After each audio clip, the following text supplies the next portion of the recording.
வணக்கம் மக்களே! Welcome to my YouTube channel. So cook with கோமாளில சௌந்தர்யா வந்து கோமாளியா வந்திருக்காங்கன்னு எல்லாருக்குமே தெரிஞ்சிருக்கும். ஸோ அவங்களுக்கு வாழ்த்துக்கள் சொல்ற விதமா நம்ம சத்யா வந்து ஐ அம் ஸோ ஹேப்பி ஃபார் யூ மச்சான் அப்படின்னு போட்டு சௌந்தர்யா வந்து டாக் பண்ணிக்கிட்டு இருக்காங்க. ஸோ சத்யானா ஞாபகம் வர்றது வந்து அன்ஷிதா வந்து பிக் பாஸ்ல ரீஎன்ட்ரி ஆனதுக்கப்புறம் அன்ஷிதாவும் விஷாலும் ஹக் பண்ணுவாங்க. அப்போ நல்லா இருங்கடா அப்படின்னு சொல்லிட்டு ஒரு ஆசீர்வாதம் பண்ணுவார். அந்த மாதிரி தான் இருக்குது.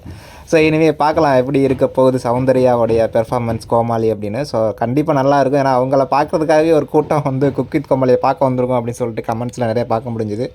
அதுக்கப்புறம் பார்த்திங்கன்னா நம்ம லக்ஷ்மி ராமகிருஷ்ணன் அண்ட் ராமரோட காம்பினேஷன் வந்து ஒரு ப்ரோமோவில் வந்திருக்குங்க. ஸோ வந்தோடனே லக்ஷ்மி மேம் வந்து கண்ணாடியை கலட்டுங்க அப்படின்னு வந்து ராமரை சொல்கிறாங்க.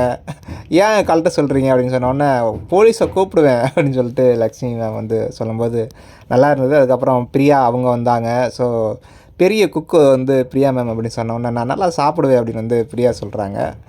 நீங்கள் ரொம்ப பேசாதீங்க, ஆல்ரெடி ராமருக்கு வந்து சுகர் இருக்குது, நீங்கள் பேச பேச ஸ்வீட்டாக இருக்குது, அதனால் அவருக்கு சுகர் ஏறிட போகுது அப்படின்னு. உடனே ராமர் சொல்லுவார், நீங்கள் எனக்கு சுகர் எவ்வளோ ஏறினாலும் பரவாயில்ல, நீங்கள் பேசிக்கிட்டே இருங்க, நான் கேட்டுக்கிட்டே இருக்கேன் அப்படின்னு வந்து சொல்கிறாரு. ஸோ இனிவே இந்த சீசன் நல்லா இருக்கணும், நல்லா இருக்கும் அப்படின்னு நம்புகிறோம். பார்க்கலாம் எப்படி இருக்க போகுதுன்னு. ஸோ வேறு ஏதாவது அப்டேட் இருந்தால் நான் உங்களுக்கு அப்டேட் பண்ணுறேன். Thank you, C you soon.